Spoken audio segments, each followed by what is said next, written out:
নমস্কার, আমি মঞ্জু ভট্টাচার্য। আমার গল্প পাঠ আসরে আপনাকে স্বাগত জানাচ্ছি। পড়ছি বিভূতিভূষণ বন্দ্যোপাধ্যায় আরণ্যক উপন্যাসের সপ্তদশ পরিচ্ছেদের দ্বিতীয় পর্ব। একদিন মনেশ্বর সিং সিপাহী আসিয়া বলিল, হুজুর, ওই বনের মধ্যে গাছের নিচে একটা লোক ছেঁড়া কাপড় পেতে শুয়ে আছে। লোকজনে তাকে বস্তিতে ঢুকতে দেয় না, ঢিল ছুঁড়ে মারে। আপনি হুকুম করেন তো তাকে নিয়ে আসি। কথাটা শুনিয়া আশ্চর্য হইলাম। বৈকাল বেলা, সন্ধ্যার বেশি দেরি নয়। শীত তেমন না হইলেও কার্তিক মাস, রাত্রে যথেষ্ট শিশির পড়ে, শেষ রাত্রে বেশ ঠান্ডা। এ অবস্থায় একটা লোক বনের মধ্যে গাছের তলায় আশ্রয় লইয়াছে কেন? লোকে তাকে ঢিল ছুঁড়িয়াই বা মারে কেন? বুঝিতে পারিলাম না। গিয়া দেখি গ্র্যান্ড সাহেবের বটগাছের ওদিকে আজ প্রায় 30 বছর আগে গ্র্যান্ড সাহেব আমেন লবটুলিয়ার বন্য মহাল জরিপ করিতে আসিয়া এই বটতলায় তাঁবু ফেলেন। সেই হইতেই গাছটির নাম এই চলিয়া আসিতেছে। একটা বনঝোপে একটা অর্জুন গাছের তলায় একটা লোক ছেঁড়া ময়লা ন্যাকড়া কানি পাতিয়া শয্যা রচনা করিয়া শুইয়া আছে। ঝোপের অন্ধকারে লোকটিকে ভালো করিয়া দেখিতে না পাইয়া বলিলাম, কে ওখানে? বাড়ি কোথায়? বের হয়ে এসো। লোকটি বাহির হইয়া আসিল, অনেকটা হামাগুড়ি দিয়া, অতি ধীরে ধীরে। বয়স 50-এর ওপর, জীর্ণশীর্ণ চেহারা, মলিন ছেঁড়া কাপড় ও মেটজাই গায়ে। যতক্ষণ সে ঝোপের ভেতর হইতে বাহির হইতেছিল, কি একরকম অদ্ভুত অসহায়ভাবে শিকারী তাড়া খাওয়া পশুর মতো ভয়ার্ত দৃষ্টিতে আমাদিকে চাহিয়াছিল। ঝোপের অন্ধকার হইতে দিনের আলোয় বাহির হইয়া আসিলে দেখিলাম তাহার বাম হাতে ও বাম পায়ে ভীষণ ক্ষত। বোধ হয় সেই জন্য সে একবার বসিলে বা শুইলে হঠাৎ আর সোজা হইয়া দাঁড়াইতে পারে না।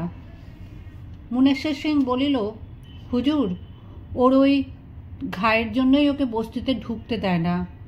জল পর্যন্ত চাইলে দেয় না, ঢিল মারে, দূর দূর করে তাড়িয়ে দেয়।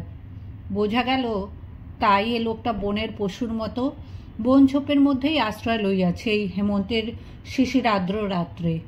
বলিলাম, তোমার নাম কি? বাড়ি কোথায়?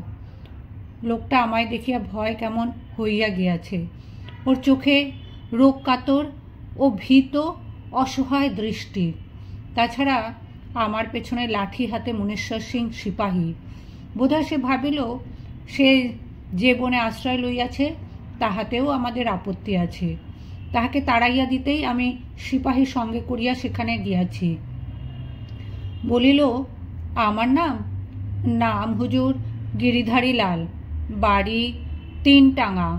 পরক্ষণেই কেমন একটা অদ্ভুত সুরে মিনতি প্রার্থনা এবং বিকারে রোগীর অসঙ্গত আবদারের সুর, এই কয়টি মিলাইয়া এক ধরনের সুরে বলিল, একটু জল খাবো, জল। আমি ততক্ষণে লোকটাকে চিনিয়া ফেলিয়াছি। সেবার পৌষ মাসের মেলায় ইজারাদার ব্রহ্মা মাহাতোর তাঁবুতে সেই যে দেখিয়াছিলাম, সেই গিরিধারী লাল, সেই ভীত দৃষ্টি, সেই নম্র মুখের ভাব। দরিদ্র, নম্র, ভীরু লোকদেরই ভগবান কি জগতে এত বেশি করিয়া কষ্ট দেন? মনেশ্বর সিংকে বলিলাম, কাছারি যাও, 4-5 জন লোক আর একটা চারপাই নিয়ে এসো। সে চলিয়া গেল। আমি জিজ্ঞাসা করিলাম, কি হয়েছে গিরিধারী লাল?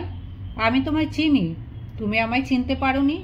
সেই যে সেবার ব্রহ্মা মাহাতোর তাঁবুতে মেলার সময় তোমার সঙ্গে দেখা হয়েছিল, মনে নেই? কোনো ভয় নেই, কি হয়েছে তোমার? গিরিধারীলাল ঝরঝর করিয়া কাঁদিয়া ফেলিল। হাত ও পা নাড়িয়া দেখাইয়া বলিল, হুজুর, কেটে গিয়ে ঘা হয়, কিছুতেই সে ঘা সারে না। যে যা বলে তাই করি, ঘা ক্রমেই বাড়ে। ক্রমে সকলে বললে তোর কুষ্ঠ হয়েছে, সেই জন্য আজ 4-5 মাস এইরকম কষ্ট পাচ্ছি। বস্তির মধ্যে ঢুকতে দেয় না, ভিক্ষে করে কোনো রকমে চালায়, রাত্রে কোথাও জায়গা দেয় না, তাই বনের মধ্যে ঢুকে শুয়ে থাকবো বলে। কোথায় যাচ্ছিলে এদিকে? এখানে কি করে এলে? গিরিধারী লাল এরই মধ্যে হাঁপাইয়া পড়িয়াছিল। একটু দম লইয়া বলিল, পূর্ণিয়ার হাসপাতালে যাচ্ছিলাম হুজুর, নইলে ঘা তো আর সারে না। আশ্চর্য না হইয়া পারিলাম না। মানুষের কি আগ্রহ বাঁচিবার। গিরিধারীলাল যেখানে থাকে পূর্ণিয়া সেখান হইতে 40 মাইলের কম নয়। মোহনপুরা রিজার্ভ ফরেস্টের মতো সাপদ সংকুল অরণ্যভূমির সামনে। ক্ষতে অবশ হাত পা লইয়া সে চলিয়াছে এই দুর্গম পাহাড় জঙ্গলের পথ ভাঙিয়া পূর্ণিয়ার হাসপাতালে। 4 পাই আসিল। সিপাহীদের বাসার কাছে একটা খালি ঘরে উহাকে লইয়া গিয়া শোয়াইয়া দিলাম। সিপাহীরাও কুষ্ঠ বলিয়া একটু আপত্তি তুলিয়াছিল, পরে বুঝাইয়া দিতে তাহারা বুঝিল। গিরিধারীলাল খুব ক্ষুধার্ত বলিয়া মনে হইল। অনেকদিন সে যেন পেট ভরিয়া খাইতে পায় নাই। কিছু গরম দুধ খাওয়াইয়া দিতে সে কথঞ্চিত সুস্থ হইল। সন্ধ্যার দিকে তাহার ঘরে গিয়া দেখি সে অঘোরে ঘুমাইতেছে। পরদিন স্থানীয় বিশিষ্ট চিকিৎসক রাজু পাঁড়েকে ডাকাইলাম। রাজু গম্ভীর মুখে অনেকক্ষণ ধরিয়া রোগীর নাড়ি দেখিল, ঘা দেখিল। রাজুকে বলিলাম, দেখো তোমার দ্বারা হবে না পূর্ণিয়ায় পাঠিয়ে দেব? রাজু আহত অভিমানের সুরে বলিল, আপনার বাপ মায়ের আশীর্বাদে হুজুর অনেক দিন এই কাজ করছি, 15 দিনের মধ্যে ঘা ভালো হয়ে যাবে। গিরিধারীকে হাসপাতালে পাঠাইয়া দিলেই ভালো করিতাম। পরে বুঝিলাম ঘায়ের জন্য নহে, রাজু পাঁড়ের জড়িবুটির গুণে 5-6 দিনের মধ্যে ঘায়ের চেহারা বদলাইয়া গেল। কিন্তু মুশকিল বাঁধিল তাহার সেবা শুশ্রূষা লইয়া। তাহাকে কেহ ছুঁইতে চায় না, ঘায়ে ঔষধ লাগাইয়া দিতে চায় না, তাহার খাওয়া জলের ঘটিটা পর্যন্ত মাজিতে আপত্তি করে। তাহার উপর বেচারির হইল জ্বর, খুব বেশি জ্বর। নিরুপায় হইয়া কুন্তাকে ডাকাইলাম। তাহাকে বলিলাম, তুমি বস্তি থেকে একজন গাঙ্গুতার মেয়ে ডেকে দাও, পয়সা দেব, ওকে দেখাশোনা করতে হবে। কুন্তা কিছুমাত্র না ভাবিয়া তখনই বলিল, আমি করিব বাবুজি, পয়সা দিতে হবে না।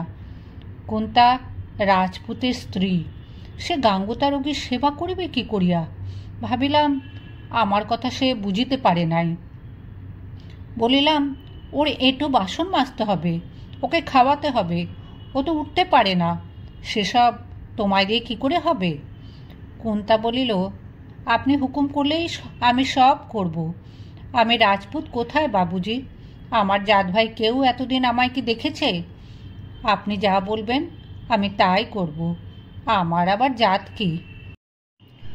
রাজু পাঁড়ের জড়িবুটির গুণে ও কুন্তার সেবা শুশ্রূষায় মাসখানেকের মধ্যে গিরিধারীলাল চাঙ্গা হইয়া উঠিল। কুন্তাকে এজন্য কিছু দিতে গেলেও সে লইল না।